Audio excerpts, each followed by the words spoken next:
Muraho neza nshuti bavandimwe b'ibiganiro byacu bya Mukirambi TV1. Reka mbaheze ikaze kubana natwe makuru yacu uyu munsi w'akazi rimwe iminsi 7 mu kwezi kwa 11 mu mwaka turimo. Mwese aho muherereye mbahaye ikaze, abari mu karere ka Minembwe, abari mu gihugu cya Kongo yose muri rusange, abari hanze y'igihugu cya Kongo, ikaze kubana na Mukirambi TV1 makuru yacu uyu munsi w'akazi rimwe. Njye kubageza aya makuru maze kumenyera ijwi ndetse na buri munsi mu biganiro tubana namwe bya Mukirambi TV1 ni byiringiro bisetsa Faustin. Reka makuru yacu yo tuyahere mu karere k'imisozi miremire ya Minembwe, aho mu gicamunsi cyo kuri uyu munsi w'akazi rimwe mu madegu hagati harasiwe umuturage w'Irundu wahasukiye akavuye mu Karingi, nimwe mihana yegeranye yo muri secteur y'Itombwe territoire y'Imwenga iri mu majyaruguru y'akarere ka Minembwe. Yarashwe n'umwe mu basirikare ba FARDC bakora muri 12e brigade réaction rapide ikorera mu karere ka Minembwe, maze ahaza gupfa. Byagenze bite? Ubwo nyakwigendera Muzima Bihunda Rubaya yaravuye ku ishuri, yariko yiga ishuri rya Bibiliya Madegu, kuko mu karere ka Minembwe ubu ngubu hafi ya pasteur benshi bakomeje kwitabira ishuri rya Bibiliya, maze bazamuka mu centre y'ubwimvura yakwigwa. Aje mu botike kugama, ahita yumva abasirikare baraje barangize baramurasa ararangiza. Ibi nivyo byatumye rero Mukirambi TV1 negera umuyobozi w'ishuri ndetse negereye n'uwo bari bari kumwe ubwo yaraswaga aracikana, batubwira uko byagenze.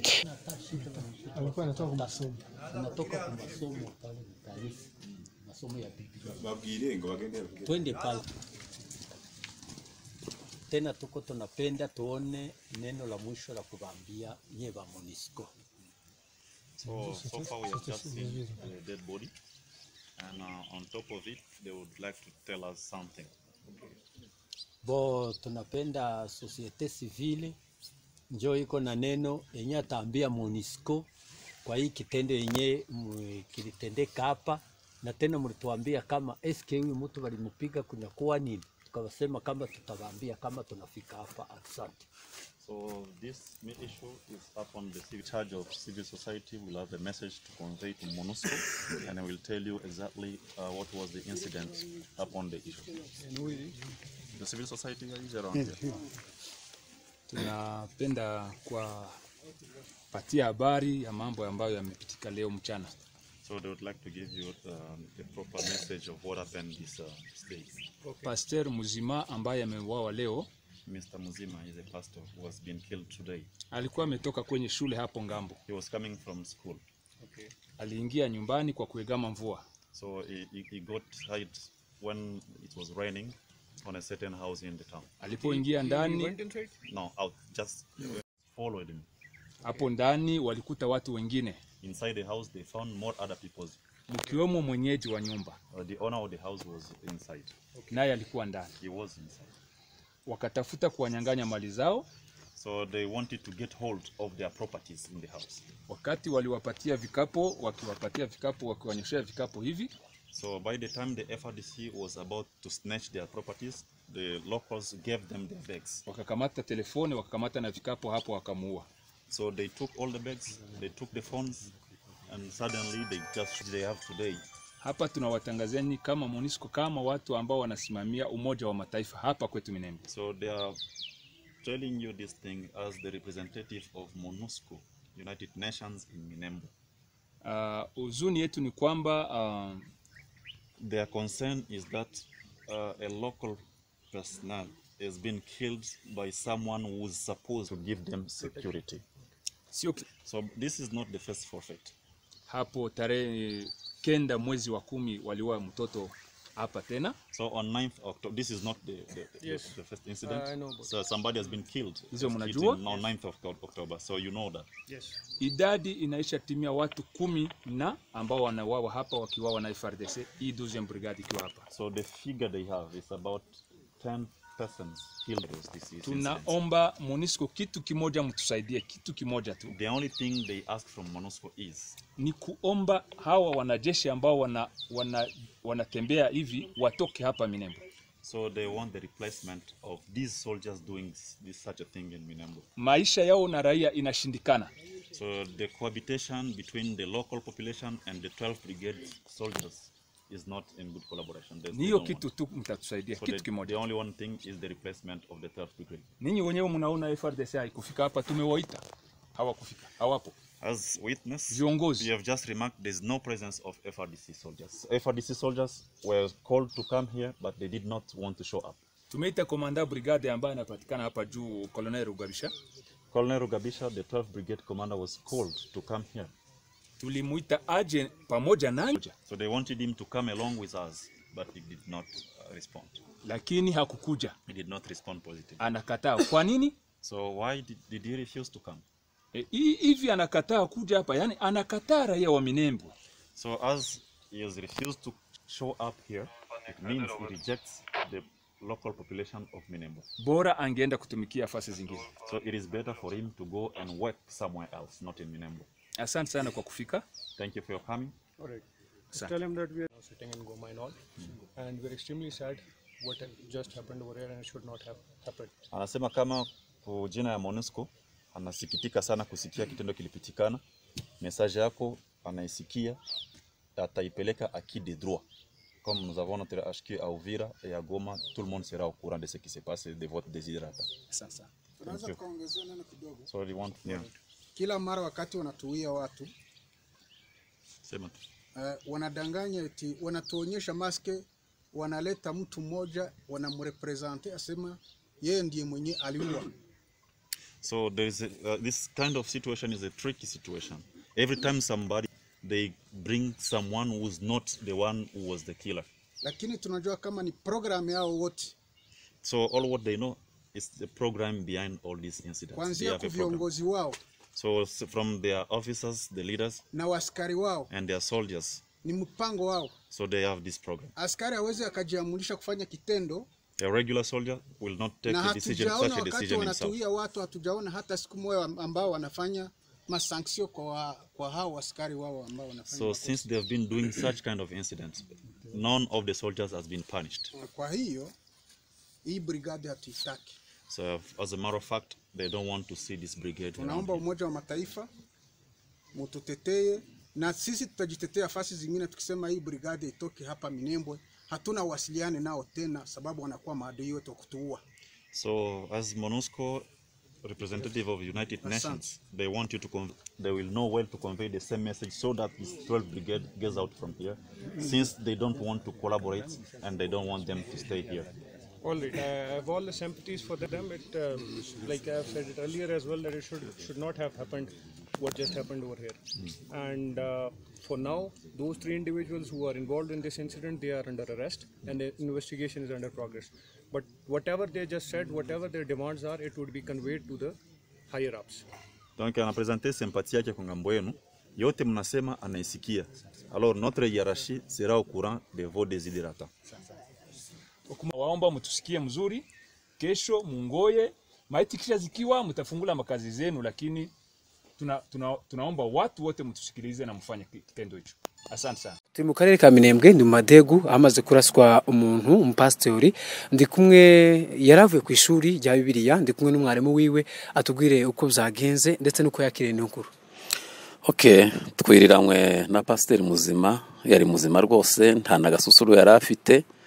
Hanyuma turaza tuvuye ku ishuri, imvura idufatiye Madegu, turugama. Twugamye ahantu twari twugamye hari ya Madegu centre, haza abasirikare 3. Ubwo rero bahita binjira aho bari baramurasa, amurasha urusasu aha mu kuboko, kuruca rwinjira mu mutima, ararangiza aho nyine. Ubu ngubu umurambo uri hano mu bitaro bya Katolike. Mumaze kugera ku murambo mwahuranye n'inzego z'umutekano bababwiye iki?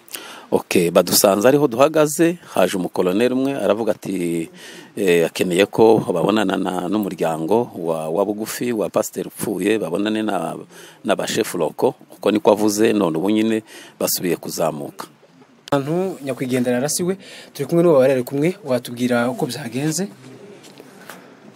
Abo basada baje basanga turicaye mu nzu ibamwo ibicuruzwa nk'amasukari n'amata, akabamwe na ka mpesa. bahita baza ngo binjire bahita batubwira ngo niduhaguruke. Turahaguruka, batwinjiza ahantu mu gahumba, batangira kudusaka, baradusaka cyane, ngo barangize kudusaka, badusaka nyine ariko batubwira ngo baraturasa. Akaba batubwira ngo baba mu gihuru, ngo baraturasa. Ubwo nyine yahise atwaka amasakoshi ngo amare kuyasaka. Marahemu niwe wari usigaranye isakoshi, ahita yimwaka nawe ngo ayimwake, nawe arayisatse kujya hayisaka, ayiheza mugenzi we kujya hayisaka, aramubwira ngo namusingirize kilo c'amata arakimuhaye. Mukanya ngo namusingirize n'ici sukari arakimusingirisha, ngo amare aravuga ngo bimurasa. Ubwo nyine yamahita azamura imbunde aramurasa. Ico gihe ntabwo mwabashe kuba mugira n'imbaraga zo gutabaza ngo abatabara bari hafi? Hari mu mvura kandi bahise bakinga, bari batatu, urumva twari bane tudafite imbunda, ariko bari batatu bazifite. Nta wari kuvuga, wari kugira ngo wishaganye agahita kubwira ngo rakurasa. Make nta n'ijambo mushobora kuba mwenda mwavuganye ngo mushobora kutumvikana byatumye wenda barasa? Oya, bariko tubwira ngo tuzana amafaranga tukabwira kuko ntayo, bareba amasakoshi ngayo n'amasakoshi bakadusaka mu mifuka. Ibyo byose bariko babikora. Ico gusa twariko tuguma kuvuga gusa ngo nta kindi dufite kirenze ico mufite. Nyuma yaho twaganiriye nabo, twaganiriye na société civile, president Ruvuzangoma Rubisenkade, ubwo bari kubaganira n'abaserukira umuryango w'abibumbye ONU, abasirikare babo MONUSCO bari mu Minembwe, baje kureba uko byagenze, uko nyakwigendera yitavye Imana nuko yarashwe, maze abaturage b'akarere ka Minembwe bamuganiriye, bamubwira uko byagenze n'ico bifuza nk'abaturage ba Minembwe. None kuri inkuru nuko société civile, ubuyobozi bw'abaturage mu karere ka Minembwe, ndavuga abatware, abachef, ndavuga mutualité, bavuze kuko ejo ku munsi wa kabiri nta gikorwa na kimwe kizaba kiri mu madegu. Nukuvuga ngo biro ziba zifunze, amabutiki, amaduka azaba afunze, kugira ngo berekane akababaro k'abaturage bakomeje kuraswa bazira karengane, bazira uko bameze, bazira uko basa, kuko bagiye babivuga amagambo yabo. Andre ko byifashe ubwo MONUSCO yasuraga ibitaro bya Centre de Santé ya Materdei, aho hari umurambo wa nyakwigendera muzima wari umaze kuraswa mu gicamunsi cyo kuri umunsi wa kazi rimwe ku minsi 7 mu kwezi kwa 11 mu mwaka turimo. Nanone tukiri ku makuru y'akarere ka Minembwe, nuko guhera gisaha imwe ya mu gitondo habyuka imirwano hagati ya twirwaneho n'inyeshamba za Maimai Blues bishambuke na Yakutumba ndetse n'abafatikanyije bose bateye mu mihana ya Muriza, mu mihana ya Kangara, bityo bituma abaturage bagira impungenge bitewe n'imirwano yongeye kandi kwibuka hagati ya twirwaneho na Blues bishambuke na Maimai Yakutumba yarigize igihe c'amezi c'amayenga 3 murambabarira, itongera ikuvugwa abaturage bari mu mahoro.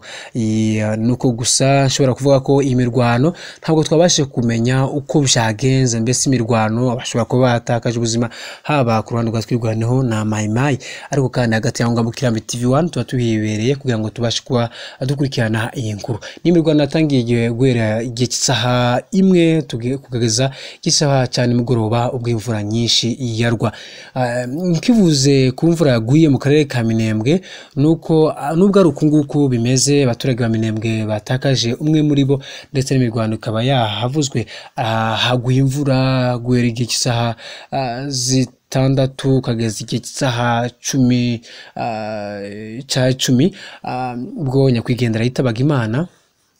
Gusa abaturage baragize iminsi bifuza imvura kuko imyaka mu mirima bari bayikeneye cyane.